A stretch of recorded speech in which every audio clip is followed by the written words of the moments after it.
नमस्कार दोस्तों, स्वागत है आपका स्टडी फॉर सिविल सर्विसेज में। देखिए, स्टडी फॉर सिविल सर्विसेज के छात्र हैं तो ये वाला टेलीग्राम जरूर ज्वाइन करके रखिए। यूट्यूब चैनल में हमारे साथ है तो भी ये वाला टेलीग्राम ज्वाइन करना बहुत ज्यादा जरूरी है। सारे नोटिफिकेशन, सारे अपडेट, सारे मोस्ट इंपोर्टेंट पिक्स, सारा रिवीजन सब कुछ यहाँ पे बताया जाता है। देखिए, ये हमारा एससीएस डेली क्विज चैनल है, इसमें डेली क्विज होती है, बिल्कुल फ्री में, इसको जरूर ज्वाइन कर लीजिएगा। ये हमारा इंस्टाग्राम का पेज है, इसको जरूर फॉलो कर लीजिएगा। Study for civil dot services करके अगर आप इंस्टाग्राम में सर्च करेंगे तो आपको मिल जाएगा। वीडियो के डिस्क्रिप्शन में इसकी लिंक दी हुई। इसमें आप स्टोरी सेक्शन जरूर देखते रहा करिए, प्लस इसमें हाईलाइट्स आते रहते हैं और प्लस पोस्ट आती रहती है, इनको जरूर फॉलो करते रहिए। Greetings everyone. इस सीरीज में हम लोग UPPSC mains answer writing practice कर रहे हैं और ये इस सीरीज का हमारा 6th लेक्चर है। तो चलिए हम आज के क्वेश्चंस को शुरू करते हैं और हमारा पहला क्वेश्चन जो है वो है पेपर नंबर 1 से और क्वेश्चन है discuss the role of Bal Gangadhar Tilak in India's struggle for independence. Bharat की स्वतंत्रता संग्राम में बाल गंगाधर तिलक की भूमिका की विवेचना कीजिए।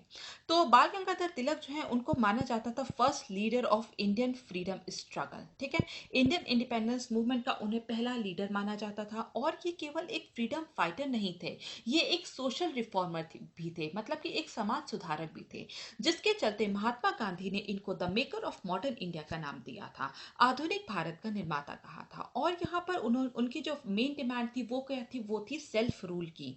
ठीक है, सेल्फ रूल या फिर हम कह सकते हैं स्वराज की उनकी जो मेन डिमांड थी और इसी के चलते जो है इन्होंने मास को बहुत ज्यादा जोड़ दिया था अपने साथ और ये पूरा एक मास एजुटेशन बन गया था, जिसके चलते ब्रिटिशर्स ने उनको क्या कहा था, उनको कहा था कि भारतीय अशांति का जनक उनको कहा गया था, क्योंकि यहाँ पर जो पूरे मास जो था वो रिवोल्ट कर रहा था ब्रिटिशर्स के अगेंस्ट। तो उन्होंने मास को भड़काने का काम या फिर हम कह सकते हैं कि मास को जागरूक करने का काम किया था, जिसके चलते ब्रिटिशर्स ने उनको कहा था the father of Indian unrest. तो चलिए अब हम आज अब देखेंगे कि बाल गंगाधर तिलक के क्या क्या योगदान रहे हैं पूरे फ्रीडम स्ट्रगल में।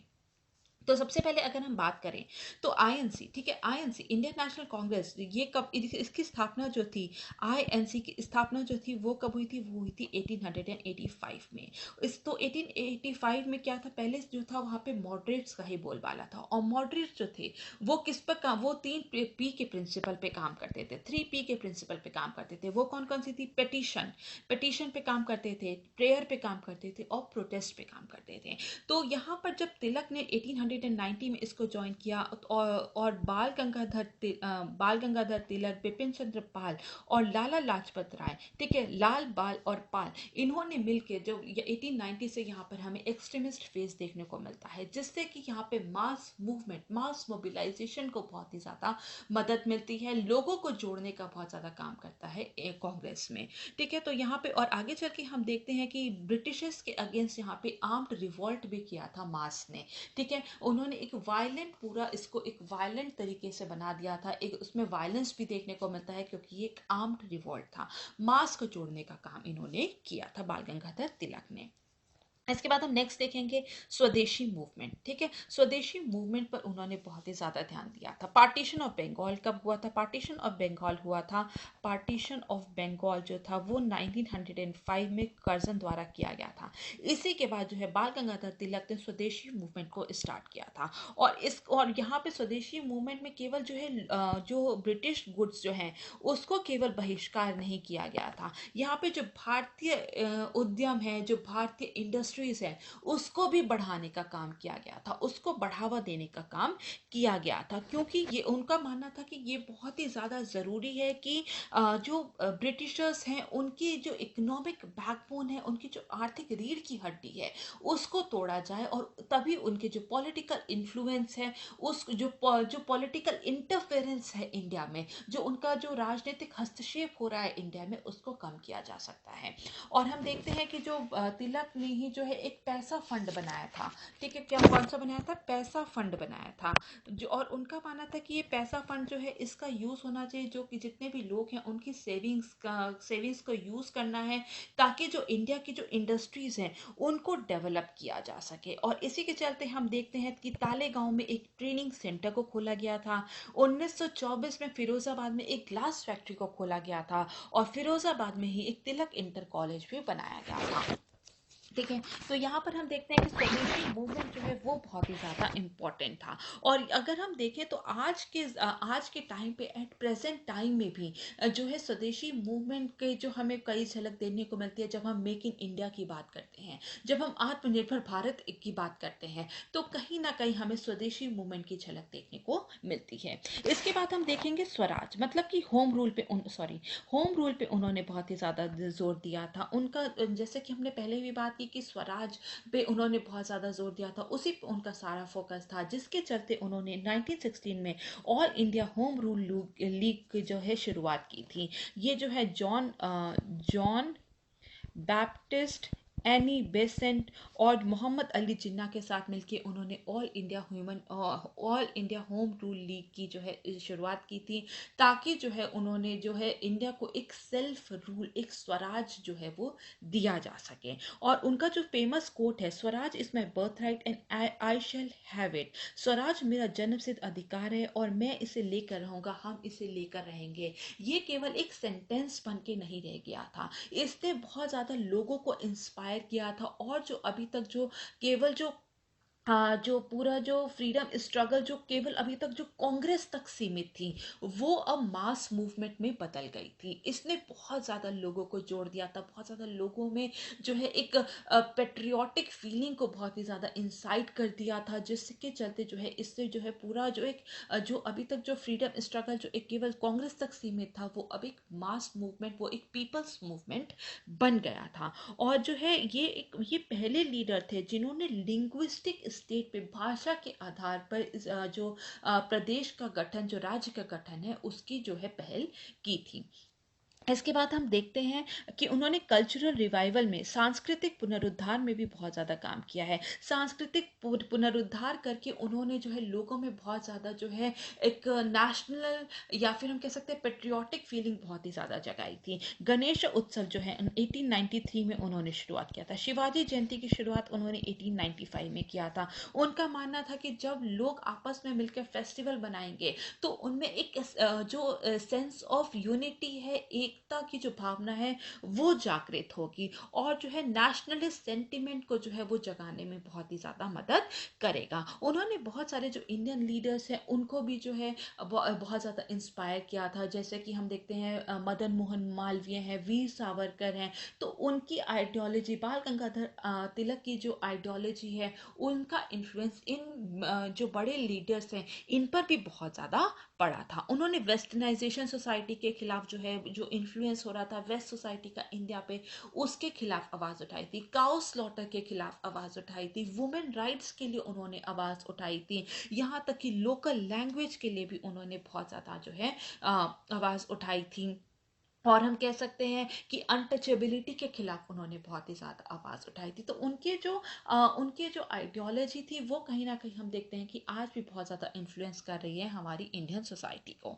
ठीक है। इसके बाद हम देखेंगे कि उन्होंने 2 न्यूज़पेपर जो है उसको पब्लिश किया था। एक था मेहरता जो कि इंग्लिश में था, और एक था केसरी जो कि किसमें था, मराठी लैंग्वेज में पब्लिश किया जाता था। वो न्यूज़पेपर के ज़रिए जो है लोगों को जागरूक करते थे, उनमें पेट्रियाटिक फीलिंग जो है जगाते थे। साथ साथ जो है जो ब्रिटिशर्स की जो शोषणकारी जो नीतियां थी उसकी आलोचना करते हैं, जिसके कारण जो है उन पर सेडिशन के चार्जेस भी लगाए गए और उनको जेल भी भेजा गया था। और फिर हम देखते हैं कि उन्होंने बहुत सारे जो है आर्टिकल्स भी पब्लिश किए थे। जैसे कि जो पुणे में प्लेग जो था, पुणे और पुणे के जो आसपास के एरिया में जब प्लेग फैला था, ठीक है, जब प्लेग फैला था तो उसके उसके आलोचना भी उन्होंने की थी अपनी न्यूज़पेपर में, और उसको भी प्रकाशित किया था। उन्होंने चेपकर ब्रदर को इंस्पायर किया था, प्रेरित किया था। और हम देखते हैं कि वो जो चेपकर ब्रदर हैं उन्होंने कमांडेंट रैंड और लेफ्टिनेंट आयरिस्ट जो थे उनका 1897 में उनको गोली मारी थी। ठीक है। तो और जिसके लिए जो है तिलक को जो है वहाँ पे बाल गंगाधर तिलक जी जो है उनको जो है 18 महीने की जेल भी हुई थी। इसके बाद हम देखते हैं कि बहुत सारे ऐसे रिवोल्यूशनरीज थे, ऐसे बहुत सारे क्रांतिकारी थे जिनका उन्होंने समर्थन भी किया था। जैसे कि खुदीराम बोस हैं, प्रफुल्ल चाकी हैं, इनको भी बहुत ज़्यादा जो है उन्होंने सपोर्ट किया था। और जो है चीफ प्रेसिडेंसी मजिस्ट्रेट को जो है उन्होंने खुदीराम बोस और प्रफुल्ल चाकी ने जो है मारने की कोशिश भी की थी 1908 में। तो हम देखते हैं कि यहाँ पर जो है जो बाल गंगाधर तिलक है, उन्होंने मास को जोड़ने में बहुत ही ज़्यादा मदद की है पूरे फ्रीडम स्ट्रगल में। बहुत सारे लीडर्स हैं, रिवॉल्यूशनरीज हैं, जिनको बहुत ज़्यादा इंस्पायर किया था। तो हम ये कह सकते हैं कि जो तिलक हैं, उन्होंने समझ लिया था कि हमारा जो कल्चर है, संस्कृति है, जो हमारे इकोनॉमिक्स है और जो हमारी पॉलिटिक्स है, ये आपस में सब जुड़ी हुई है, और इसी को सब जोड़ के उन्होंने एक ब्लूप्रिंट तैयार किया था ताकि वो ब्रिटिश रूल को, ब्रिटिशर्स को यहाँ से उखाड़ फेंकें। तो वो एक पॉलिटिशियन थे, वो एक इकोनॉमिस्ट थे, वो एक लॉयर थे, वो एक टीचर थे, और उन्होंने ये सब भूमिका जो है वो बहुत अच्छे से निभाई थी। इसी के चलते उनको क्या कहा गया है, मेकर ऑफ मॉडर्न इंडिया उनको कहा गया है। और अगर हम इनका देखें, जो बाल गंगाधर तिलक की जो आइडियोलॉजी है वो आज भी प्रेजेंट टाइम में भी बहुत ज़्यादा रेलेवेंस रखती है। जैसे कि हमने बात की मेक इन इंडिया, आत्मनिर्भर भारत, जो कि उन्होंने उस टाइम पे स्वदेशी मूवमेंट के टाइम पे सोचा था, वो हम आज भी जो है आत्मनिर्भर भारत और मेक इन इंडिया पे बहुत ज़्यादा जोर दे रहे हैं। काउ स्लॉटर के खिलाफ हम आज भी आवाज़ उठा रहे हैं। लोकल लैंग्वेज, ठीक है, लोकल लैंग्वेज पे अब हम बहुत ज़्यादा जोर दे रहे हैं, और जिसके चलते जो है हमारी जो गवर्नमेंट है, हमारी जो सरकार है, उन्होंने हिंदी और संस्कृत को गवर्नमेंट की न्यू एजुकेशन पॉलिसी में भी इंक्लूड किया है। ठीक है, और हम जो है अनटचेबिलिटी के खिलाफ हम आज भी लड़ाई लड़ रहे हैं। तो ये उनकी जो आइडियोलॉजी थी वो आज प्रेजेंट टाइम में भी बहुत ही ज़्यादा रेलेवेंस रखती है। ठीक है, सो अब हम नेक्स्ट क्वेश्चन को डिस्कस करेंगे, जो कि है पेपर नंबर 2 से, और क्वेश्चन है क्वेश्चन है, highlight the main features of Uttar Pradesh two child policy, also discuss the concerns associated with the two child policy. Uttar Pradesh की दो बाल नीति की मुख्य विशेषताओं पर प्रकाश डालिए, साथ ही टू चाइल्ड पॉलिसी या फिर दो बाल नीति से जुड़ी चिंताओं पर भी चर्चा करें। ठीक है, तो हम इस क्वेश्चन को यहाँ पर पूरा देख लेंगे। तो जनसंख्या में भारत जो है वो दूसरे नंबर पे है, चाइना पहले पर है, और सेकेंड नंबर पे कौन है, वो इंडिया है। और इंडिया की 2020 में पॉपुलेशन कितनी थी, वो थी 138 करोड़। ठीक है, और उसमें से भी इंडिया में भी सबसे ज़्यादा पॉपुलेशन कौन से प्रदेश की है, वो है उत्तर प्रदेश की। ठीक है, और ऐसा अनुमान लगाया जा रहा है कि वर्ष 2022 में उत्तर प्रदेश की पॉपुलेशन जो है वो बढ़ के कितनी हो जाएगी, वो 23.76 करोड़ हो जाएगी। तो यहाँ पर हम देखते हैं कि जो पॉपुलेशन जो है उत्तर प्रदेश की बहुत ज़्यादा हाई है। टोटल फर्टिलिटी रेट जो है वो बहुत ज़्यादा हाई है। 2015-16 में देखें तो टोटल फर्टिलिटी रेट तब कितना था, 2.7 था, जबकि जो नेशनल एवरेज कितना होना चाहिए, वो होना चाहिए 2.1। ठीक है, तो क्या कहते हैं, रिप्लेसमेंट टोटल फर्टिलिटी लेवल जो है वो 2.1 होना चाहिए। तो अभी भी हम उससे जो है वो बहुत ज़्यादा ऊपर हैं। तो यहाँ पर जो लिमिटेड रिसोर्सेज हैं, जो जितनी भी limited ecological and economic resources हैं, जितनी भी आर्थिक हमारी जो रिसोर्सेज हैं, वो बहुत ही ज़्यादा लिमिटेड है। तो इतनी बड़ी पॉपुलेशन को जो है वहाँ पर उनको जो है अच्छे से, अगर हमें अफोर्डेबल फूड देना है, सेफ ड्रिंकिंग वाटर प्रोवाइड कराना है, अगर उनको एक डिसेंट हाउसिंग प्रोवाइड कराना है, क्वालिटी एजुकेशन प्रोवाइड कराना है, लाइवलीहुड अपॉर्चुनिटीज़ उनको अच्छे से देनी है, इलेक्ट्रिसिटी सप्लाई करनी है, उनको एक सिक्योर्ड लाइफ देनी है, तो ज़रूरी है कि हम लोग पॉपुलेशन को कंट्रोल करें। क्योंकि अगर पॉपुलेशन बहुत ज़्यादा होगी, लिमिटेड रिसोर्सेज पे उतना ही ज़्यादा जो है बोझा बढ़ेगा।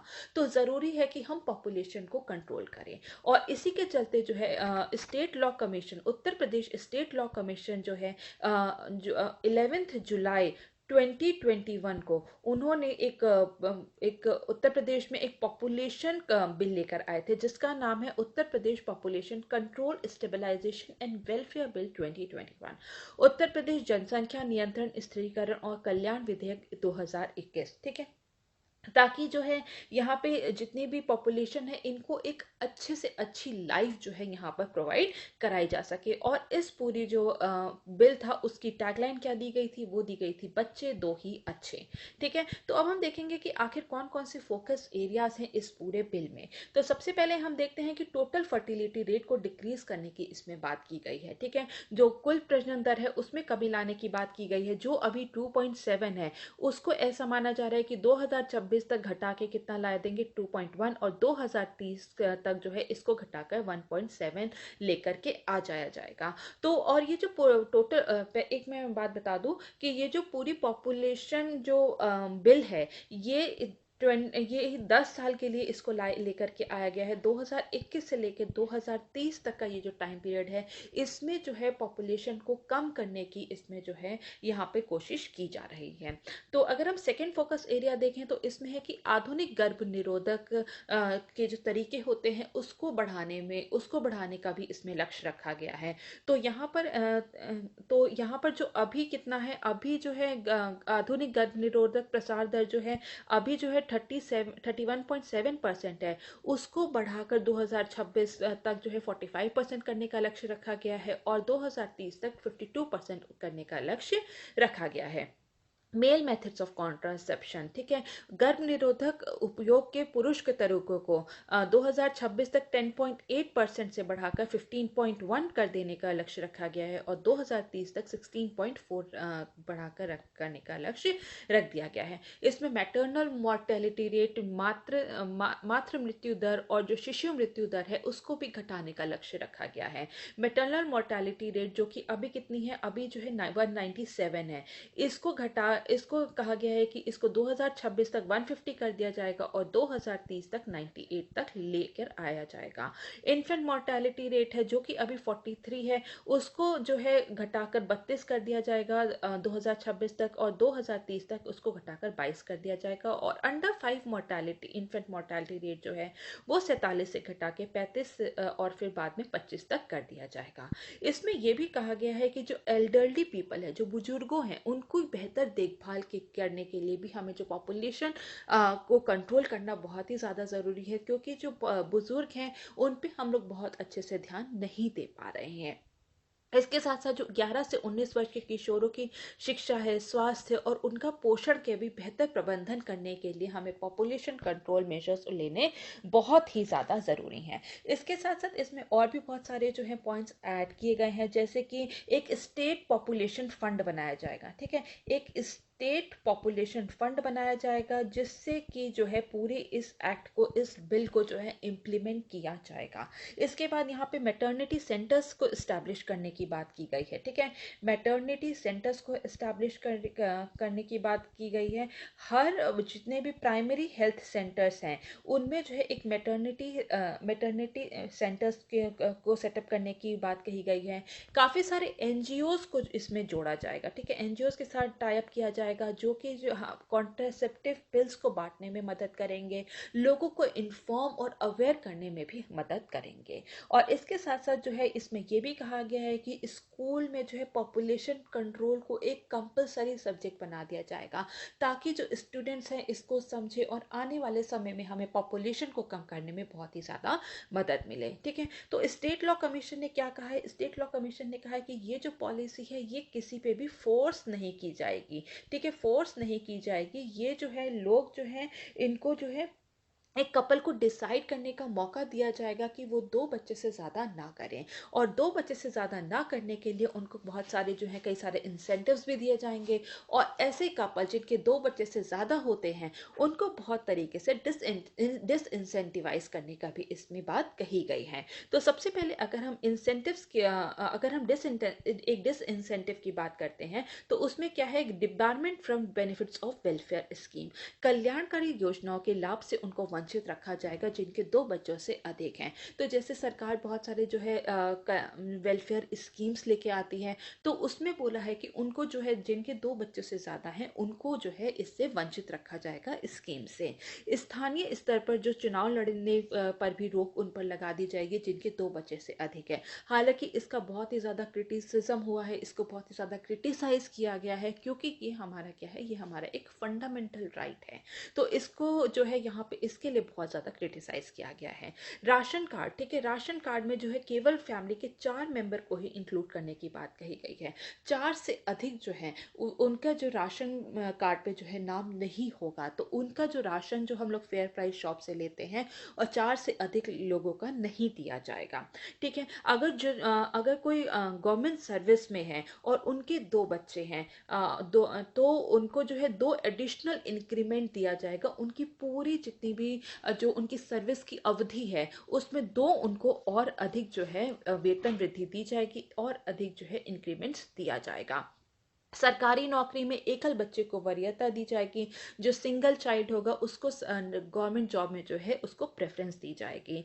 राज्य सरकार की नौकरियों के लिए आवेदन करने के लिए अपात्र होंगे जिनके 2 से ज़्यादा बच्चे होंगे, ठीक है। वो राज्य सरकार की नौकरियों में जो है वो वहाँ पे अप्लाई ही नहीं कर सकते, उनको एलिजिबल घोषित कर दिया जाएगा। उनके जो है उनके जो है यहाँ पे उनके प्रमोशन पर जो है उनको वर्जित रखा जाएगा, प्रमोशन पे उनके बार लगा दिया जाएगा। और जिनके अगर 2 बच्चे हैं तो उनके बहुत तरीके से जो है ऐसा कहा जा रहा है कि उनको बहुत तरीके से जो है टैक्स रिबेट्स भी दी जाएंगी। और 1 चाइल्ड रिवॉर्ड, अगर किसी कपल का एक ही चाइल्ड है तो उसको भी रिवॉर्ड दिया जाएगा, उसको भी इंसेंटिवाइज करने की इसमें बात कही गई है। और उसमें कहा है कि उस सिंगल चाइल्ड को फ्री हेल्थ केयर फैसिलिटी दी जाएगी और साथ साथ उसको इंश्योरेंस कवरेज दिया जाएगा जब तक कि उसकी उम्र 20 वर्ष तक नहीं हो जाती है, ठीक है।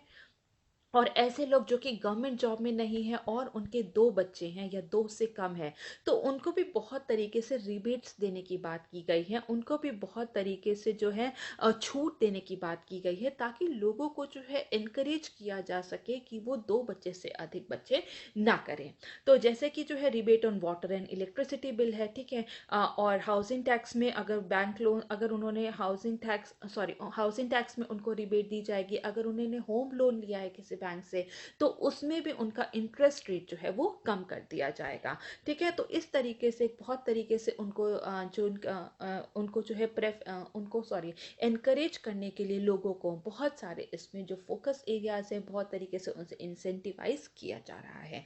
तो इसमें क्या क्या चिंताएं हैं, क्या क्या कंसर्न है इस पूरे बिल की। सबसे पहले क्या है, सबसे पहले क्या है, adverse effect on women's health. महिलाओं के स्वास्थ्य पर प्रतिकूल प्रभाव हमें देखने को मिल सकता है क्योंकि जब भी बात आती है कॉन्ट्रासेप्शन की, गर्भ निरोधक की या फिर फैमिली प्लानिंग की तो सबसे ज़्यादा बोझ किस पे होता है, वो वुमेन पे ही होता है। तो जिसकी वजह से जो है वहाँ हम देख सकते हैं कि आगे आने वाले समय में फीमेल स्टेरिलाइजेशन, ठीक है, फीमेल स्टेरिलाइजेशन के जो इंसिडेंसेस हैं वो काफ़ी बढ़ सकते हैं जिसका कि जो है वुमेन की हेल्थ पे, उसके वेलबींग पे हमें बुरा असर देखने को मिल सकता है। इसके बाद हम देखते हैं अनसेफ अबॉर्शंस, ठीक है, असुरक्षित गर्भपात भी हमें देखने को मिल सकता है क्योंकि अगर कोई महिला जो है अगर वो 3rd टाइम प्रेग्नेंट होती है और उसे पता है कि उसके बहुत तरीके से 3rd चाइल्ड होने के बाद उन्हें डिसइंसेंटिवाइज कर दिया जाएगा। काफ़ी सारे जो जैसे राशन कार्ड जो है वहाँ पे जो 3rd चाइल्ड है उसका नाम नहीं होगा, उन्हें जो है गवर्नमेंट जॉब नहीं दी जाएगी। तो अगर उन्हें पता होगा कि उन्हें डिसइंसेंटिवाइज किया जाएगा तो वो लोग क्या अबॉर्शन की तरफ जाएंगे, अबॉर्ट अपने जो 3rd चाइल्ड है उसको अबॉर्ट कराएंगे। तो और ये मेनली जो है रूरल एरियाज है या फिर जो लोअर इकोनॉमिक स्ट्रेटा है तो वहाँ पे जो है अनसेफ अबॉर्शन के इंसिडेंसेस भी हमें देखने को मिल सकते हैं। इसके साथ साथ जो है सेक्स सेलेक्टिव, ठीक है, सेक्स सेलेक्टिव अबॉर्शन के भी इंसिडेंसेस जो है वो बढ़ सकते हैं क्योंकि हमारे जो इंडिया की सोसाइटी जो माइंडसेट है वो क्या है कि मेल चाइल्ड को सब लोग प्रेफरेंस देते हैं। तो अगर उन्हें पता चलेगा कि वहाँ कि अगर फीटस में कोई फीमेल चाइल्ड है तो वो क्या करेंगे, वो लोग जो है उसको अबॉर्ट करा देंगे। तो फीमेल फीटिसाइड के इंसिडेंसेस भी बढ़ सकते हैं। केसेस ऑफ जो प्रीनेटल सेक्स डिटर्मिनेशन केसेस होते हैं उसके भी इंसिडेंसेस बढ़ सकते हैं और जो सेक्स सिलेक्टिव अबॉर्शंस है उसके भी इंसिडेंसेस जो है वो बढ़ सकते हैं। नेक्स्ट हम देखते हैं माइट इंक्रीज जेंडर इनइक्वालिटी, ठीक है, लैंगिक असमानता हो सकता है कि बढ़ जाए क्योंकि इंडिया में क्या मेल चाइल्ड को ही प्रेफरेंस दी जाती है तो यहाँ पे जेंडर इनइक्वालिटी भी हमें आने वाले समय में देखने को मिल सकती है। इसके बाद है ये क्या है, ये अगेंस्ट है आर्टिकल 21 के, ठीक है, right to personal liberty article 21 के अगेंस्ट है क्योंकि एक केस था Suchita Srivastava and ANR versus Chandigarh administration, ठीक है, चंडीगढ़ प्रशासन के खिलाफ, जिसमें कि कोर्ट ने ये कहा था कि ये जो रिप्रोडक्टिव जितने भी डिसीजन होते हैं ये फीमेल के जो हैं ये खुद की चॉइस पे होना चाहिए, ठीक है। तो ये उनका चॉइस है, ये उनका राइट है फीमेल का, तो उसके भी अगेंस्ट ये पूरा जो 2 चाइल्ड पॉलिसी वाला जो बिल है वो है। इसके बाद हम देखते हैं मिसिंग गर्ल्स के इंसिडेंसेस भी जो है आगे आने वाले समय में बढ़ सकते हैं। जैसा कि मिसिंग जो गर्ल्स के जो इंसिडेंसेस की अगर हम आंकड़ों की बात करें थे। तो एट बर्थ जो है 1987 से 1996 तक, ठीक है, 35 लाख गर्ल्स जो है वो मिसिंग थी। और यहाँ पे अगर हम इससे और 2007 में से लेके 2016 तक ये जो है बढ़ के मिसिंग गर्ल जो है एट बर्थ ये कितना हो गया था, ये 55 लाख हो गए थे। तो टू चाइल्ड पॉलिसी के बाद ऐसे और भी हमें केसेस देखने को मिल सकते हैं, क्योंकि यहाँ पे फीमेल इन्फेंटिसाइड, ठीक है, फीमेल इन्फेंटिसाइड के केसेस बहुत ज़्यादा बढ़ेंगे। फीमेल फीटिसाइड के केसेस भी हमें बढ़ने को देख सकते हैं। तो यहाँ पे हम देखते हैं कि मिसिंग गर्ल्स के इंसिडेंसेस भी बहुत ज़्यादा बढ़ने के चांसेस हैं। इसके साथ साथ हम देखते हैं नेगेटिव पॉपुलेशन ग्रोथ, ठीक है, नेगेटिव पॉपुलेशन ग्रोथ जो कि बहुत सारे डेवलप्ड कंट्रीज हैं वहाँ पर देखी गई है। एजिज्म की प्रॉब्लम जो है वो बहुत ज़्यादा देखी गई है। जो वर्किंग पॉपुलेशन होता है वो बहुत ही ज़्यादा, उन पे जो है जो एल्डरली पॉपुलेशन है उनका जो है बहुत ही ज़्यादा बर्डन होता है। तो जो टू चाइल्ड पॉलिसी के ये बहुत सारे कंसर्न्स हैं। और जो NHRC है, नेशनल ह्यूमन राइट्स कमीशन, उसने भी कहा था कि ये वुमेन की राइट के अगेंस्ट है, ठीक है, तो वो भी जो है इसको अपोज करता है टू चाइल्ड पॉलिसी को। तो क्या ये सही है टू चाइल्ड पॉलिसी को लाना? Is it actually required? तो यहाँ पर अगर हम कुछ आंकड़ों की बात करें, ठीक है, NFHS national family health survey 5 अभी हाल ही में रिलीज हुआ है, और उसने जो हम आंकड़े दिखाए हैं उसमें हम लोग देखते हैं कि जितने भी फोकस एरियाज हैं यहाँ पर, ठीक है, जितने भी ये फोकस एरियाज थे यहाँ पर कि टोटल फर्टिलिटी रेट को कम करना है, कॉन्ट्रासेप्टिव तरीके को जो है बढ़ाना है, और जो इन्फेंट मोर्टेलिटी रेट जो है उसको कम करना है, तो नेशनल फैमिली हेल्थ सर्वे 5 में ये सब आंकड़ों जो हैं उसमें देखा गया है, उसमें पाया गया है कि ये सब में हम लोग इन सब पैरामीटर्स पे काफ़ी अच्छे से काम कर रहे हैं। जैसे कि TFR जो है वो ऑलरेडी जो है डिक्लाइन हो रहा है। नेशनल फैमिली हेल्थ सर्वे 4 में देखा गया था कि TFR यूपी का कितना था, वो 2.7 था, लेकिन अभी जो हाल ही में नवंबर में जो रिलीज हुआ है NFHS 5, उसमें देखा गया है कि ये घटक कितना हो गया है, 2.4 हो गया है। जो गर्भ निरोधक के तरीके जो हैं वो भी जो है लोग जो हैं और ज़्यादा जो है गर्भ निरोधक के तरीके को अपना रहे हैं, और ये बढ़ के 45% से बढ़ के जो है 62% तक हो गया है। इंस्टीट्यूशनल डिलीवरी, संस्थागत प्रसव जो है उसमें भी हमें बढ़ोतरी देखने को मिली है, और ये 67.8 से बढ़कर 83.4 हो गया है। जो 12 से लेकर 23 मंथ तक के बच्चे थे उनमें भी जो देखा गया है कि वो भी पूरी तरीके से जो उनको जिनको इम्यूनाइज कर दिया गया है उसमें भी जो है 69.6% बच्चे ऐसे हैं जो कि फुल्ली इम्यूनाइज्ड हैं, ठीक है। NFHS 4 में कितने थे, वो केवल 51.1% थे। तो यहाँ पे 19% का करीब जो है इंक्रीज हमें देखने को मिलता है। तो यहाँ पे हम लोग हर पैरामीटर पे बहुत अच्छे से काम ऑलरेडी कर रहे हैं। इन्फेंट मोर्टेलिटी रेट जो है वो भी डिक्रीज हुई है, 6.3% से कम होकर वो 5.4% हो गई है। अंडर 5 मोर्टेलिटी रेट है वो भी हमें कम देखने को मिली है NFHS 5 में। वो जो है 78.1 से घटकर जो है 59.8 पर 1000 लाइव बर्थ्स हो गई हैं। तो यहाँ पर हम लोग ने एक्चुअली अक्सर जो देखा गया है कि जो पॉवर्टी और इलिटरेसी है, ये दो कारण जो है बहुत बड़े हैं पॉपुलेशन एक्सप्लोजन को लेके। तो हमें यहाँ पे इन दोनों कारण को जो है हिट करना होगा, तभी जो है हम पॉपुलेशन को अच्छे से कंट्रोल कर पाएंगे। इंडिया की इलिटरेसी रेट, ठीक है, इलिटरेसी रेट जो है 2011 के सेंसस के हिसाब से कितनी है, वो 77.7% है, जिसमें कि मेल लिटरेसी रेट जो है वो तो 84% है, लेकिन फीमेल लिटरेसी रेट जो है वो 70% है करीब। तो हमें फीमेल लिटरेसी पे काम करने की ज़रूरत है, फीमेल लिटरेसी को बढ़ाने की ज़रूरत है, उनको वुमेन को एजुकेट करने की ज़रूरत है, ताकि जो है हम लोग टोटल फर्टिलिटी रेट को जो है कम कर सकें। वुमेन को जो है हम लोग जो कॉन्ट्रासेप्टिव तरीके हैं उनके बारे में उनको एजुकेट कर सकते हैं, हम लोग उनको फैमिली प्लानिंग के लिए जो है उनको एजुकेट कर सकते हैं, तब जाके हम जो पॉपुलेशन को कंट्रोल कर सकते हैं। और जो सेंट्रल गवर्नमेंट की स्कीम है मिशन परिवार विकास, ठीक है।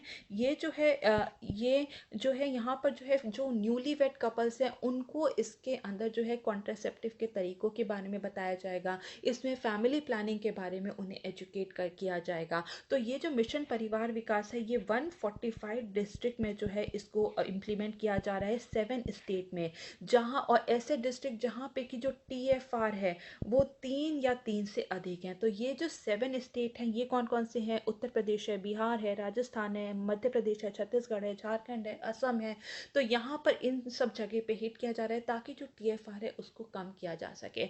तो जो 2 चाइल्ड पॉलिसी है तो उसको जो है कोर्सिव तरीके से हमें लोगों तक नहीं लाना है, क्योंकि इसके बहुत सारे जो है कंसर्न्स हैं, बल्कि हमें जो है यहाँ पे वुमेन एजुकेशन पे, फैमिली प्लानिंग पे, पॉवर्टी पे अगर हम काम करें तो हम लोग जो है बेहतर तरीके से पॉपुलेशन को कंट्रोल कर सकते हैं, ठीक है। सो इसके बाद हम लोग नेक्स्ट क्वेश्चन को देखेंगे जो कि है पेपर नंबर 3 से, और क्वेश्चन है what is national monetisation pipeline? Also, discuss the challenges associated with asset monetization. राष्ट्रीय मुद्रीकरण पाइपलाइन क्या है, साथ ही संपत्ति मुद्रीकरण से जुड़ी चुनौतियों पर चर्चा करें। तो इसको क्वेश्चन को शुरू करने के पहले हम लोग समझेंगे कि आखिर प्राइवेटाइजेशन क्या होता है। तो प्राइवेटाइजेशन में जो है एसेट, जो भी संपत्ति होती है उसकी बिक्री की जाती है, उसको बेचा जाता है, जिससे कि जो ओनरशिप राइट्स होती हैं वो भी किसी प्राइवेट हैंड में चली जाती हैं। लेकिन मोनेटाइजेशन मुद्रीकरण में क्या होता है, ये एक निश्चित अवधि के लिए जो है केंद्र सरकार द्वारा जो भी उनके द्वारा जो एसेट बनाए गए हैं, चाहे मतलब वो अगर अनयूटिलाइज्ड हैं या फिर अंडर यूटिलाइज्ड हैं, ठीक है, अप्रयुक्त हैं या फिर कम उपयोग में है, तो उसको जो है लीज आउट कर दिया जाता है एक निश्चित समय के लिए।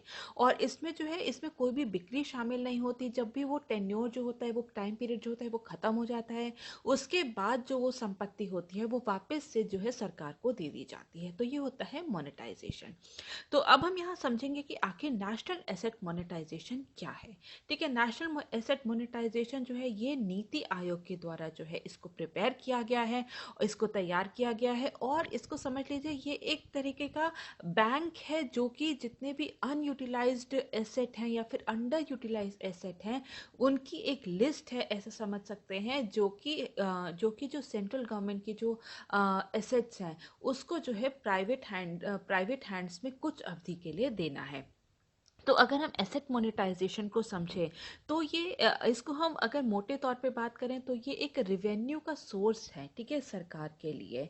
तो एक नए रिवेन्यू के सोर्स को, सरकार के एक नए रिवेन्यू के स्रोत को बनाने को ही एसेट मोनेटाइजेशन जो है वो कहा जाता है। इसमें जो भी पब्लिक इंफ्रास्ट्रक्चर है उसको जो है प्राइवेट सेक्टर या फिर प्राइवेट हैंड्स में दे दिया जाता है। तो अभी जो नेशनल एसेट मोनेटाइजेशन की अगर हम बात करें तो इसका उद्देश्य है, इसका जो एम है वो जो टारगेट कर रहे हैं कि अगले 4 साल में, अगले 4 वर्षों में, फाइनेंशियल ईयर 2022 से लेके 2025 तक, ठीक है, इसमें है कि 6 लाख करोड़, ठीक है, 6 लाख करोड़ जो परिसंपत्ति मुद्रीकरण के माध्यम से 6 लाख करोड़ रुपए या सकल घरेलू उत्पाद का 3% तक जुटाने का लक्ष्य है, ठीक है। तो इतना रिवेन्यू जनरेट करना है। रिवेन्यू जनरेट क्यों करना है? ताकि जो है इंफ्रास्ट्रक्चर को बिल्डअप कर दिया जा सके। मतलब कि जितने भी इसके अंतर्गत क्या है, इसके अंतर्गत जितने भी हैं केवल ब्राउन फील्ड एसेट्स जो कि सेंट्रल गवर्नमेंट, ठीक है, केवल सेंट्रल गवर्नमेंट केंद्र सरकार द्वारा जितने भी ब्राउन फील्ड प्रोजेक्ट जो अनयूटिलाइज्ड हैं या अंडर यूटिलाइज्ड हैं, केवल उन्हीं को जो है प्राइवेट हैंड्स में दिया जाएगा, उसको लीज आउट कर दिया जाएगा। उसमें केवल जो है हम कह सकते हैं कि केवल जो है रिवेन्यू राइट्स उनको दे दी जाएंगी, ठीक है, प्राइवेट हैंड्स को केवल 4 साल के लिए। उसमें जो है केवल रिवेन्यू राइट्स दी जाएगी, ओनरशिप राइट्स नहीं दी जाएगी, ठीक है। तो इसमें जो है कोई भी जो है लैंड सेलिंग जो है वो इंक्लूड नहीं होती, क्योंकि यहाँ पर क्या है, यहाँ पे केवल जो है ब्राउन फील्ड एसेट्स को ही जो है मोनेटाइज किया जा रहा है। ब्राउन फील्ड एसेट्स वो एसेट्स होते हैं जो कि पहले से ही डेवलप्ड हो या फिर पहले से ही उन पर काम चालू हो गया हो, पहले से जो है उनमें इन्वेस्टमेंट हो चुका हो और जो है वो अब अनयूटिलाइज्ड हों या फिर अंडर यूटिलाइज्ड हैं, उनको जो है वो केंद्र सरकार जो है वो लीज आउट कर रही है, ठीक है। तो इसका मेन उद्देश्य क्या है? इसका उद्देश्य कि जो प्राइवेट कैपिटल है उसको उसको यूज़ करके जो है आगे के अन्य जो बुनियादी ढांचा है इंफ्रास्ट्रक्चर बिल्डिंग में उस पैसे को लगाया जाए। ठीक है, तो इसके बाद हम देखेंगे कि आखिर ये जो है इसके एडवांटेजेस क्या क्या हैं। ठीक है, अगर नेशनल एसेट मोनेटाइजेशन के एडवांटेजेस क्या हैं, वो है कि बेटर यूटिलाइजेशन ऑफ एसेट्स। ठीक है, जैसा कि हम लोग जानते हैं कि इसमें क्या किया जाएगा, प्राइवेट हैंड्स को जो है रिवेन्यू राइट्स दे दी जाएंगी, तो मेंटेन करने का काम, उसको ऑपरेट करने का काम सब किसका होगा, वो प्राइवेट इन्वेस्टर का ही होगा। और ऐसा माना जाता है कि सरकार से बेहतर तरीके से कोई भी प्राइवेट इन्वेस्टर किसी भी चीज़ को और एफिशिएंटली जो है वो मैनेज करता है। तो इसीलिए हम लोग कह सकते हैं कि जो भी एसेट है, जो भी संपत्ति है, उसका बेहतर उपयोग किया जा सकता है। जो कि अभी तक अनयूटिलाइज्ड है या फिर अंडर यूटिलाइज्ड है, उसका उनका कम प्रयोग हो रहा है, या फिर अपनी जो उनकी जो फुल कैपेसिटी जो है, फुल एफिशिएंसी से उनका जो है हम लोग यूज़ नहीं कर पा रहे हैं, उसको हम लोग प्राइवेट इन्वेस्टर्स को दे देंगे ताकि उसका बेहतर उपयोग किया जा सके। इसके बाद हम देखेंगे इंफ्रास्ट्रक्चर बिल्डिंग में बहुत ज़्यादा मदद मिलेगा। ठीक है, इंफ्रास्ट्रक्चर बिल्डिंग में मदद मिलेगा क्यों, ताकि जितना भी जो पैसा आएगा प्राइवेट का इन्वेस्टर से, ठीक है, जितना भी पैसा आएगा जो सरकार है वो उसको अन्य जो ग्रीन फील्ड प्रोजेक्ट है उसमें जो है इंफ्रास्ट्रक्चर बिल्डिंग का काम करेगी, तो इंफ्रास्ट्रक्चर बिल्डिंग को भी और ज़्यादा बूस्टअप मिलेगा।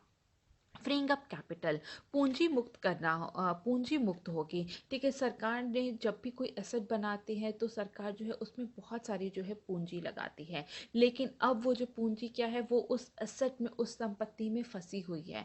तो इस तरीके से प्राइवेट इन्वेस्टर से वो पैसा लेके उसको रिवेन्यू राइट्स देकर अपनी जो कैपिटल है उसको फ्री कर सकेगा और उसको कहीं अन्य जगह पर जो है उसको इन्वेस्ट करके हमारी जो इकोनॉमी है उसको भी बूस्ट करने में मदद मिलेगी। ठीक है, इकोनॉमी को बूस्ट करने में मदद मिलेगी। ठीक है, जब कोई भी प्राइवेट इन्वेस्टर उसको मेंटेन करेगा, ऑपरेट करेगा, फुल्ली एफिशिएंटली तरीके से काम करेगा, तो वो क्या करेगा, और ज़्यादा जो है लोगों को हायर करेगा, तो उससे क्या होगा, जॉब क्रिएशन होगी। जब भी सरकार जो है इंफ्रास्ट्रक्चर डेवलप करेगी, इंफ्रास्ट्रक्चर बिल्ड करेगी, तो वो क्या करेगी, तब भी वो जो है लोगों को हायर करेगी ताकि उससे एम्प्लॉयमेंट जनरेशन होगा। ठीक है, जॉब क्रिएशन होगा, एम्प्लॉयमेंट जनरेशन होगा, उसके बाद एम्प्लॉयमेंट जनरेशन होगा तो जो इकोनॉमी में जो है डिमांड इंक्रीज होगी, और डिमांड इंक्रीज होगी तो यहाँ पे जो है जो कंपनीज़ हैं वो और ज़्यादा प्रोडक्शन करेंगी, जिससे कि हमारी जो इकोनॉमी है उसको बूस्ट करने में हमें और ज़्यादा मदद मिलेगी। इसके बाद हम देखते हैं सोर्स ऑफ फाइनेंस। ठीक है, सोर्स ऑफ फाइनेंस वित्त का स्रोत है। सरकार को भी पैसे की ज़रूरत होती है कोई भी इंफ्रास्ट्रक्चर डेवलप करने के लिए, या फिर किसी भी वेलफेयर स्कीम के लिए भी उनको जो है बहुत सारे पैसों की ज़रूरत होती है। तो वो क्या करते हैं, कई बार जो है मार्केट से पैसा लेते हैं, आरबीआई से लोन लेते हैं, तो उनके पास अब एक और सोर्स है कि प्राइवेट इन्वेस्टर्स से जो है पैसा लें, उनके कैपिटल को यूज़ करके जो है और अपनी इकोनॉमी को जो है बूस्ट कर सकें, उसको ग्रीन फील्ड इंफ्रास्ट्रक्चर को डेवलप कर सकें। ठीक है, इसके बाद हम देखेंगे इसमें बहुत सारे चैलेंजेस भी हैं, बहुत सारी चुनौतियां भी हैं, तो अब हम उनको देख लेंगे। तो सबसे पहले क्या है, करप्शन एंड लॉबिंग, भ्रष्टाचार और पैरवी। ठीक है, जब भी ऐसे कई बार देखा गया है कि जब भी ये जब भी ऐसे ऑक्शंस होते हैं, बिडिंग्स होती हैं, तो उसमें नेपोटिज्म, भाईचारा बहुत ज़्यादा देखा जाता है, या फिर कई बार ऐसा देखा जाता है कि किसी पर्टिकुलर कॉरपोरेट को जो है बहुत ज़्यादा फेवर किया जाता है, तो फेवरेटिज्म बहुत ज़्यादा होता है। ठीक है, तो यहाँ पे लॉबिंग होती है, यहाँ पे करप्शन बहुत ज़्यादा होता है, जैसे कि हमने पास में ऐसे देखे हैं, जब टेलीकॉम राइट्स दी जा रही थी, कोल माइन के ऑक्शन किए जा रहे थे, तो इसमें जो है बहुत बड़ा स्कैंडल देखा गया था। तो करप्शन एंड लॉबिंग की इसमें जो है कंसर्न्स बहुत ही ज़्यादा है। इसके बाद हम देखेंगे estimating adequate value of an asset. ठीक है, किसी भी एसेट की एडिक्वेट वैल्यू क्या है, इसको इवैल्यूएट करने में भी बहुत ज़्यादा परेशानी आ सकती है। बहुत सारे जो एसेट्स ऐसे हैं जो कि 50 साल पहले, 30 साल पहले जो है बनाए गए थे, और अब उनकी जो वैल्यू को एसेस करना है, तो उसको इवैल्यूएट करने में भी बहुत ज़्यादा प्रॉब्लम जो है वो आ सकती है। तो इसके लिए जो है एक एडिक्वेट वैल्यू के एस्टिमेट करना, और उसके बाद एक फेयर बिडिंग प्रोसेस को इंश्योर करना, ये भी एक बहुत बड़ा चैलेंज है। बर्डन ऑन कंज्यूमर, कंज्यूमर पे बहुत ज़्यादा बर्डन है, ठीक है, उपभोक्ताओं पर बहुत ज़्यादा बोझ है, क्योंकि इसमें क्या है, इसमें बहुत सारे जो हैं जो सेक्टर्स कौन कौन से इंक्लूडेड है, वो है रोड्स है, रेलवेज है, एविएशन है, पावर, ऑयल एंड गैस है, वेयर हाउसिंग है, टेलीकॉम है, पावर है, ठीक है। तो ये सब जो है, ये वाले सेक्टर्स ये जो इंक्लूडेड हैं। तो अगर किसी प्राइवेट इन्वेस्टर के पास अगर वो क्या कहते हैं, रेलवे प्लेटफॉर्म वो रेलवे प्लेटफॉर्म वो ऑपरेट करता है, या फिर किसी रोड को ऑपरेट करता है, वहाँ पे उसके पास रिवेन्यू राइट है, या फिर किसी एयरपोर्ट की रिवेन्यू राइट्स है, तो वो क्या करते हैं, वो लोग प्रॉफिट प्रिंसिपल पे काम करते हैं, वो लोग और एफिशिएंटली काम करते हैं, और वो लोग क्या करते हैं, वो लोग हायर प्राइस रखते हैं। तो उससे क्या होगा, जब हायर प्राइस होगा वहाँ की सर्विसेज को यूज़ करने के लिए, तो उसके लिए कंज्यूमर पे और ज़्यादा बर्डन पड़ेगा। तो इसलिए इसमें हम देखते हैं कि जो बर्डन किस पे आ रहा है, वो कंज्यूमर पे आ रहा है। जब भी गवर्नमेंट इन सब चीज़ों को ऑपरेट करती है, तो वो बहुत ही मिनिमल रेट जो है कंज्यूमर से चार्ज करती है। लेकिन प्राइवेट इन्वेस्टर्स जो होते हैं, वो जो है अगर उन्होंने अगर प्राइस हाई किया, तो उसका बर्डन किस पे पड़ेगा, वो कंज्यूमर्स पे डायरेक्टली पड़ेगा। टैक्स पेयर्स इशू है, करदाताओं का मुद्दा है, क्योंकि ऑलरेडी जब सरकार वो बना रही थी एसेट, तो उसमें टैक्स पेयर का मनी ही उसमें लगा हुआ था, उस इंफ्रास्ट्रक्चर में टैक्स पेयर का मनी था। और अब जब आम जनता वो वापस से जब वो उस एसेट को यूज़ करेगी, तब भी उसे उस पर जो है सारे जो पे बिल्स हैं वो पे करने पड़ेंगे, तो जिससे जो है टैक्स पेयर का जो है उसके ऊपर जो है डबल बर्डन पड़ेगा। लेस नंबर ऑफ बिडर्स, बोली दाताओं की कम संख्या, ठीक है। ऐसा देखा गया है कि कई बार जो है जो बिडर्स जो होते हैं उनकी संख्या बहुत ज़्यादा कम होती है, जिससे कि जो फेयर बिडिंग प्रोसेस है उसको हम इंश्योर नहीं कर सकते हैं, ठीक है। जैसे कि हमने देखा था कि रेलवेज, ठीक है, जब रेलवेज को पीपीपी के अंतर्गत लेके आया गया था, तो वहाँ पे जो है बहुत ही कम ही जो प्राइवेट प्लेयर्स जो हैं उसको हम अट्रैक्ट कर पाए थे। और ऐसे बहुत सारे प्राइवेट प्लेयर्स हैं जो कि चाहते हैं कि नेशनल हाईवे जो 4 लेन हो, कम से कम 4 लेन हो, उसी को वो लोग हैं, उसी पे इन्वेस्ट करने में वो लोग ज़्यादा जो है इंटरेस्टेड रहते हैं। तो लार्ज नंबर ऑफ बिडर्स को अट्रैक्ट करना भी एक बहुत बड़ी जो है चुनौती है, ठीक है। और क्योंकि अगर ये, और जैसा कि हम देख रहे हैं कि ये जो पूरे ये जो नेशनल मोनेटाइजेशन पाइपलाइन है, ये किस लिए, अगले 4 सालों के लिए है। अगर 4 सालों के लिए, इतनी कम अवधि के लिए, क्या कोई प्राइवेट प्लेयर इतना पैसा इन्वेस्ट करने को तैयार है? तो यहाँ पर लार्ज नंबर ऑफ बिडर्स को भी जो अट्रैक्ट करना जो है बहुत ज़्यादा जो है एक चुनौतीपूर्ण कार्य है। इसके बाद हम देखते हैं कि जो स्लो पेस ऑफ प्राइवेटाइजेशन है, जैसे कि हमने एयर इंडिया के केस में देखा था, या फिर बीपीसीएल के केस में देखा है, तो ये एक बहुत ही लॉन्ग टर्म प्रोसेस है, एक बहुत ही टाइम टेकिंग प्रोसेस है। तो इसके चलते भी जो क्या पूरी जो ये जो पूरी बनाई गई है पॉलिसी, क्या ये सही साबित होगी? क्या हम इसमें लार्ज नंबर ऑफ बिडर्स को अट्रैक्ट कर सकेंगे, ताकि हम एक फेयर बीटिंग प्रोसेस को इंश्योर कर सकें, ठीक है। इसके बाद हम देखेंगे रेगुलेटेड टैरिफ्स। बहुत सारे ऐसे सेक्टर हैं जहाँ पे कि सरकार द्वारा जो है टैरिफ को रेगुलेट किया जाता है। तो क्या उन सेक्टर में जो है प्राइवेट इन्वेस्टर क्या इन्वेस्ट कर पाएगा? जैसे कि पावर सेक्टर में जो है कई जगह ऐसा देखा गया है कि जो गवर्नमेंट है उनके द्वारा जो है टैरिफ को रेगुलेट कर दिया जाता है। तो क्या वहाँ पे हम प्राइवेट इन्वेस्टर को अट्रैक्ट कर सकते हैं? इसके बाद है रोड टू प्राइवेटाइजेशन, ठीक है। अल्टीमेटली इवेंचुअली ऐसा माना जा रहा है कि जो ये प्राइवेटाइजेशन की तरफ ही हम बढ़ेंगे, ठीक है। क्योंकि जो है जो प्राइवेट प्लेयर्स हैं उनके पास बहुत सारा कोई इंसेंटिव नहीं रहेगा 4 साल या 5 साल या 6 साल के लिए किसी भी चीज़ में इन्वेस्ट करना। तो वो लोग क्या करेंगे, जैसे ही टेन्योर ख़त्म होगा वो उस पर जो है बहुत ज़्यादा ध्यान नहीं देंगे, और फिर क्या होगा कि गवर्नमेंट के हाथ में जब आएगा, तो वो जो पूरा सेक्टर है वो बहुत ही ज़्यादा बुरी हालत में भी हो सकता है। तो यहाँ पर जो अल्टीमेटली क्या होगा, अल्टीमेटली उसको प्राइवेटाइज ही करना पड़ेगा।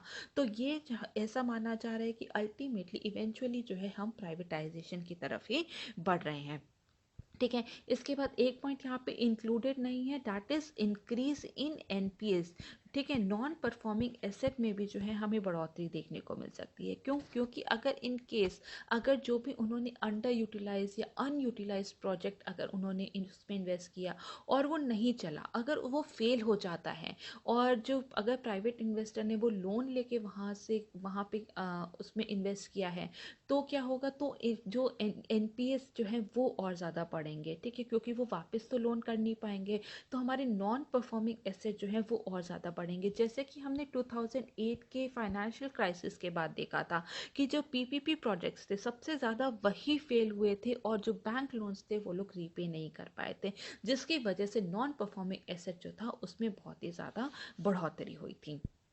ठीक है, तो इसमें हम लोग क्या कर सकते हैं, तो इसमें एक हमें इंश्योर करना है कि फेयर बिडिंग प्रोसेस हो। ठीक है, इसमें इंश्योर करना है कि फेयर बिडिंग प्रोसेस हो। ठीक है, फेयर बिडिंग इंश्योर करना बहुत ज़्यादा ज़रूरी है।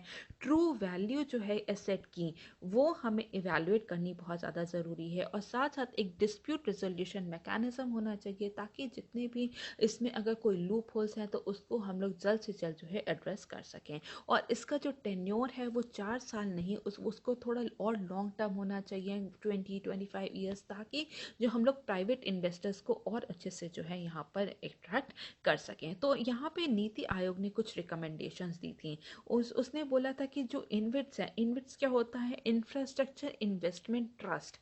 ठीक है, इंफ्रास्ट्रक्चर इन्वेस्टमेंट ट्रस्ट जो है, हाँ, ये क्या होते हैं, पहले हम इस पे बात करेंगे। ये म्यूचुअल फंड की तरह ही काम करते हैं। इसमें बहुत सारे जो हैं इन्वेस्टर्स होते हैं, छोटे छोटे इन्वेस्टर्स, जो कि अपने पैसे जो हैं लगाते हैं, और फिर बाद में उसको एक किसी भी एसेट में जो है इन्वेस्ट कर दिया जाता है। तो ये जो इन्विट्स हैं, इंफ्रास्ट्रक्चर इन्वेस्टमेंट ट्रस्ट जो है, इसको इंसॉल्वेंसी एंड बैंक्रप्सी कोड के अंतर्गत लेके आना चाहिए, जिससे कि जो लेंडर है, जितने भी जो लेंडर्स हैं, उनको एक असरदार डेप्ट रीस्ट्रक्चरिंग एंड रिजोल्यूशन ऑप्शन जो है वो मिल पाए।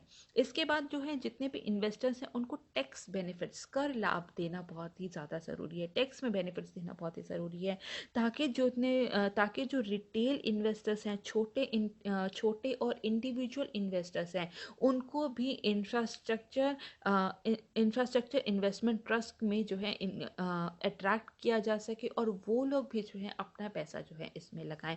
तो इसलिए हमें और ज़्यादा ऑप्शंस ढूंढने की ज़रूरत है। तो अंत में हम लोग ये कह सकते हैं कि पूरा जो हम किस तरीके से इसको इम्प्लीमेंट किया जाता है वो बहुत ही ज़्यादा इम्पॉर्टेंट है, और एक सेपरेट अथॉरिटी का गठन किया जाना चाहिए, जो कि सभी पहलुओं पर इसमें विचार करें कि एसेट की वैल्यू कितनी होगी, इस पे कंज्यूमर पे क्या प्रभाव पड़ेगा, और मोनेटाइजेशन के प्रोसेस को किस तरीके से इम्प्लीमेंट करना है। तभी ये पूरे जो हमारा जो हमने जो लक्ष्य रखा है वो हम पूरा कर सकेंगे। ठीक है, इसके बाद हम लोग नेक्स्ट क्वेश्चन को डिस्कस करेंगे, जो कि है पेपर नंबर 4 से, और क्वेश्चन है, there is a view that official secrets act is an obstacle to the implementation of the RTI act. Do you agree with this view? Discuss. ऐसा माना जाता है कि आधिकारिक गोपनीयता अधिनियम आरटीआई अधिनियम के कार्यान्वयन में एक बाधा है। क्या आप इस मत से सहमत हैं? इस पर चर्चा करें। ठीक है, तो अब हम यहाँ पे इस क्वेश्चन को पूरा समझ लेंगे। राइट टू इंफॉर्मेशन एक्ट जो है ये 12 अक्टूबर 2005 को लेकर के आया गया था, और ये जो एक्ट है ये इंडिया के सिटीजन्स को ये एम्पावर करता है, उनको सशक्त करता है, उनको अधिकार देता है कि वो जो सरकार और सरकार के जो कामकाज है उन पर सवाल कर सकता है, कि अगर कोई भी इंफॉर्मेशन उन्हें चाहिए कि सरकार ने किस तरीके से काम किया, या फिर कोई भी और सरकारी इंफॉर्मेशन चाहिए, तो वो सिटीजन्स को अधिकार देता है कि वो कोई भी इंफॉर्मेशन को सीख कर सकते हैं। तो यहाँ पर एक व्यक्ति किसी भी सार्वजनिक कार्यालय, मतलब कि पब्लिक अथॉरिटी से कोई भी जानकारी मांग सकता है, जिसे कि सरकार संसद में प्रकट कर सकती है। ठीक है, तो ये जो प्राइवेट फर्म्स हैं, प्राइवेट एंटरप्राइजेस हैं, उस पर लागू नहीं होता है। ये केवल जितने भी पब्लिक ऑफिसेस हैं, पब्लिक अथॉरिटीज़ हैं, गवर्नमेंट ऑफिसेस हैं, उन्हीं पर केवल ये लागू होता है। और इसमें बहुत सारे एग्जेम्पशंस भी हैं। ठीक है, बहुत सारे ऐसे एग्जेम्पशन हैं जहाँ पे कि जो आरटीआई जो है उसकी इंफॉर्मेशन जो है वहाँ पे विथहोल्ड कर सकते हैं। जैसे कि अगर कोई भी ऐसी सूचना जो कि भारत की संप्रभुता और अखंडता को प्रभावित कर सकती है। इंडिया की सोवरेंटी और इंटीग्रिटी को अगर प्रभावित कर सकती है तो वो इंफॉर्मेशन को विथहोल्ड कर सकते हैं। अगर ऐसी कोई भी इंफॉर्मेशन जो कि इंडिया की आंतरिक सुरक्षा से जुड़ी हुई है उसको भी हम लोग सीक्रेट रख सकते हैं, जैसे कि और जो इंटेलेक्चुअल प्रॉपर्टी राइट्स हैं, कैबिनेट की डिस्कशन है, या फिर कोई भी ऐसे इंटरनेशनल ट्रीटी की इंफॉर्मेशन जो कि सीक्रेसी जिसकी मेंटेन करनी है, ऐसे कोई भी इंफॉर्मेशन है वो इसके अंतर्गत नहीं आती है। ठीक है, तो इसके ऑब्जेक्टिव्स क्या थे आरटीआई के कि जनता को सशक्त बनाने के लिए, कि वो सरकार के कामकाज पे, सरकार के जो सरकारी जो ऑफिशियल्स हैं, पब्लिक अथॉरिटीज़ हैं, उनको अकाउंटेबल करने के लिए, वो कोई भी जो है उनकी अकाउंटेबिलिटी सुनिश्चित करने के लिए इस पूरे एक्ट को लेकर के आया गया था। इससे ट्रांसपेरेंसी एंड अकाउंटेबिलिटी को सुनिश्चित किया जा सकता है कि कोई भी जो गवर्नमेंट ऑफिशियल्स हैं उनके कामकाज किस तरीके से हो रहे हैं उसमें पारदर्शिता और जो जवाबदेही उनको सुनिश्चित करने के लिए भी ये एक्ट को लेकर के आया गया था। इससे जो है भ्रष्टाचार को कम करने में हमें मदद मिलेगी, क्योंकि यहाँ पे अगर जो जितनी भी अगर सिटीजन्स हैं, अगर वो बहुत ही ज़्यादा जागरूक होंगे, अगर वो कोई भी इंफॉर्मेशन जो है सीख कर सकते हैं, तो यहाँ पर जो है पब्लिक अथॉरिटीज़ के मन में एक डर होगा, तो जिससे कि करप्शन को कंटेन करने में, करप्शन को कंट्रोल करने में भी हमें मदद मिलेगी। सिटीजन्स को जागरूक बनाने के लिए, उनको और ज़्यादा अधिकार देने के लिए, एक डेमोक्रेसी में जो है एक जो फ्रीडम ऑफ एक्सप्रेशन को देने के लिए भी ये पूरा एक्ट जो है लेकर के आया गया था। तो अब हम इसके बाद देखेंगे कि ऑफिशियल सीक्रेट्स एक्ट क्या है। ठीक है, आधिकारिक गोपनीयता अधिनियम क्या था। ये एक जो है पुरातन कानून है और इसको सबसे पहले जो है 1889 में लेकर के आया गया था, जिससे, और इसका तब उद्देश्य क्या था, इसका मूल उद्देश्य था कि बड़ी संख्या में जो समाचार पत्र जो थे उनकी आवाज़ को दबाना था। बहुत सारे वर्नैकुलर न्यूज़पेपर जो है वो पब्लिश हो रहे थे, जो कि ब्रिटिशर्स की जो पॉलिसीज़ थी, उनकी नीतियाँ थी, उनके अगेंस्ट लिख रहे थे। तो उनकी आवाज़ को दबाने के लिए सबसे पहले ऑफिशियल सीक्रेट्स एक्ट को लेकर के आया गया था 1889 में। उसके बाद जो है 1904 में लेकर के आया गया था लॉर्ड कर्जन के टाइम में, और 1923 में इस अधिनियम को देश के और भी जितने और जो अन्य शासन में गोपनीयता के मामले को हर गोपनीयता के मामले तक बढ़ा दिया गया था। ठीक है, इसको जो है गवर्नेंस में कॉन्फिडेंशियलिटी को बनाए रखने के लिए इसको सभी जगह जो है लागू कर दिया गया था। इसके दो एस्पेक्ट्स हैं। ठीक है, दो पहलू हैं। पहले तो है जासूसी का और दूसरा है किसी भी अन्य गुप्त सूचनाओं का खुलासा। ठीक है, किसी भी सूचना को गुप्त रख सकते हैं, किसी भी सूचना को विथहोल्ड कर सकते हैं। तो अब हम देखेंगे कि ये जो ऑफिशियल्स ऑफ सीक्रेसी एक्ट है, ये जो है ये कैसे जो है आरटीआई के क्रियान्वयन में किस प्रकार से बाधा उत्पन्न करता है। सबसे पहले क्या है, सबसे पहले है विथहोल्ड इंफॉर्मेशन फ्रॉम सिटीजन्स। नागरिकों से जानकारी जो है छिपाई जाती है। वो कैसे छिपाई जाती है, क्योंकि यहाँ पर क्या है कि यहाँ पर कई बार ऐसे होता है कि किसी भी इंफॉर्मेशन को सीक्रेसी या फिर इंटरनल सिक्योरिटी से जोड़ के जो है नागरिकों से जानकारी कई बार छुपाई जाती है। और जो ओएस से, ठीक है, ऑफिशियल ऑफ सीक्रेसी एक्ट का जो सेक्शन नंबर जो 5 है, उसमें जो है उसके अंतर्गत अगर किसी भी इंफॉर्मेशन को रखते हैं तो वो उसमें क्या कहा गया कि वो इंफॉर्मेशन जो है वो सीक्रेट हो जाती है। तो और किसी भी इंफॉर्मेशन को उसके अंदर कैटेगराइज करके इंफॉर्मेशन जो है अक्सर जो है विथहोल्ड कर ली जाती है। तो इस प्रकार से जो है नागरिकों से जानकारी जो है वो छिपाई जाती है। दूसरा क्या है, प्रोटेक्ट करप्ट ऑफिशियल्स। ठीक है, किसी भी जानकारी को छुपा के या फिर इंटरनल सिक्योरिटी से या फिर जो पब्लिक अथॉरिटी है, क्योंकि ये उनके डिस्क्रिशन पे होता है कि किसी भी इंफॉर्मेशन को सीक्रेट वो लोग कैटेगराइज कर सकते हैं। तो वो किसी भी इंफॉर्मेशन को सीक्रेट अगर कैटेगराइज कर देते हैं तो उससे जो करप्शन है और करप्ट ऑफिशियल्स है उनको भी कई बार जो है उनको बचाया जाता है। करप्शन के केसेस को बाहर आने से रोक दिया जाता है, क्योंकि उनकी जो है इंफॉर्मेशन जो जो है बाहर तक आ ही नहीं पाती है। इसके बाद threat to activist, journalist and whistleblowers. ठीक है, अगर कोई भी ऐसा व्यक्ति जो है अगर वो गवर्नमेंट की नीतियों के खिलाफ या पॉलिसीज़ के खिलाफ या उनके जो कामकाज है उसके खिलाफ अगर आवाज़ उठाता है तो वो उसको भी जो है बोलते हैं कि ये जो है इन्फॉर्मेशन जो है, सीक्रेट इन्फॉर्मेशन जो है वो रिवील कर रहे हैं। उसके चलते जो है उनके अगेंस्ट जो है कंप्लेंट फाइल कर दी जाती है। तो उनके लिए भी जो है कार्यकर्ताओं, पत्रकारों और विसल ब्लोअर के लिए भी बहुत बड़ा एक खतरा है। अकाउंटेबिलिटी, जवाबदेही नहीं होती है, क्योंकि जब हमारे पास इन्फॉर्मेशन ही नहीं होगी तो किसको जवाबदेही, किसकी जवाबदेही तय करनी है, किसको किस एक्ट के लिए रिस्पॉन्सिबल ठहराना है, ये पता ही नहीं होता। तो जिससे अकाउंटेबिलिटी भी, जवाबदेही भी तय नहीं हो पाती है। यूज ऑफ ब्रॉड और वेग टर्म इन द एक्ट। ठीक है, अधिनियम में व्यापक और अस्पष्ट शब्दों का भी प्रयोग किया गया है। जैसे कि हमने बात की सेक्शन 5 में, ओएसए के सेक्शन 5 में, जिसमें कि किसी भी इंफॉर्मेशन को सीक्रेट का नाम दे दिया जाता है। और सीक्रेट कौन सी इंफॉर्मेशन होगी कि कहीं पे भी पूरे एक्ट में जो है नहीं पर कहीं पे भी डिफाइन नहीं किया गया है। इसी तरह जो है सेक्शन 28D एक्ट जो है उसमें जो है एक प्रोहिबिटेड प्लेस लिखा गया है। ठीक है, प्रोहिबिटेड प्लेस ये कोई भी हो सकती है, रोड, कोई भी रोड हो सकती है, कोई भी रेलवे हो सकता है, कोई भी एयरपोर्ट हो सकता है, किसी भी तरीके से इसको कैटेगराइज कर किया जा सकता है।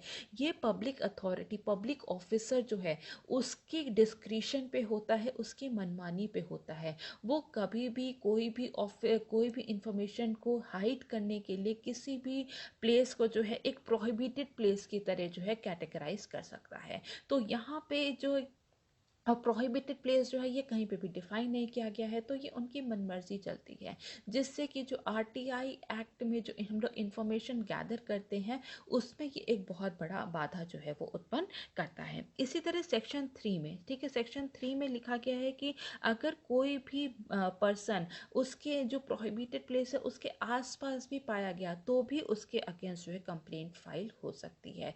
तो यहाँ पर जो विसिनिटी, प्रोहिबिटेड प्लेस और कितनी विसिनिटी, कितनी कितनी दूर, ठीक है, कितने किलोमीटर, कितनी मीटर, तो इसमें विसिनिटी कितनी होगी यहाँ पे कुछ भी डिफाइन नहीं किया गया। तो यहाँ पे बहुत ही ज़्यादा वेग टर्म्स जो हैं वो बहुत ज़्यादा यूज़ किए गए हैं, जो कि हमें आरटीआई से इंफॉर्मेशन एक्सट्रैक्ट करने में बहुत ज़्यादा बाधाएं जो है वो उत्पन्न होती हैं।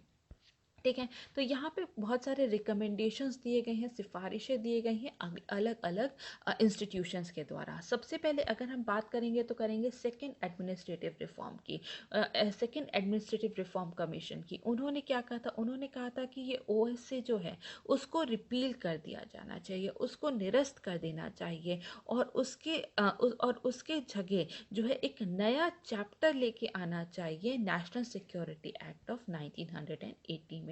ठीक है, एक नया चैप्टर जिसमें कि क्लियरली चीज़ें डिफाइन हो कि security, internal security, national security में क्या क्या चीज़ें आती हैं।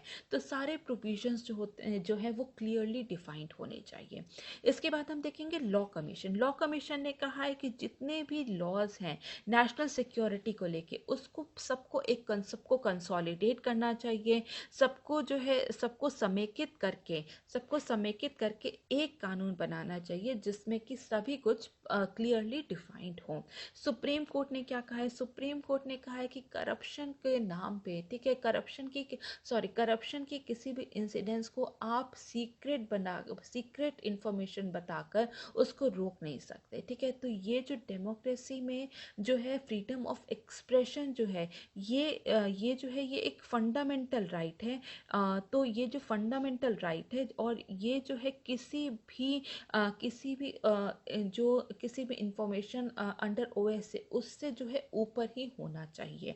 तो ये सुप्रीम कोर्ट ने कहा। एक कमेटी का गठन किया गया था जो कि थी शौरी कमेटी। ठीक है, शौरी कमेटी ने क्या क्या रिकमेंडेशंस दी हैं, सिफारिशें दी हैं। उन्होंने बोला है कि ये जो इंफॉर्मेशन जो छुपाने इंफॉर्मेशन या फिर जानकारी को गुप्त रखा जाए, बहुत ही रेयर केस में, बहुत ही एक्सेप्शन केस में, किसी भी केस में जो है इंफॉर्मेशन को सीक्रेट बता के हाइड नहीं करना चाहिए। ये बहुत ही रेयरेस्ट केस में जो है इंफॉर्मेशन को सीक्रेट रखना चाहिए। जैसे कि अगर कोई भी इंटरनल सिक्योरिटी या फिर नेशनल सिक्योरिटी को कोई भी अगर थ्रेट है तो वहाँ पर तो ठीक है, आप इंफॉर्मेशन इंफॉर्मेशन को हाइड कर लीजिए, लेकिन किसी भी चीज़ को आप अगर टैग दे देते हैं कि ये नेशनल सिक्योरिटी को जो है डिसरप्ट कर रही है, तो उस तरीके से जो है ये नहीं होना चाहिए।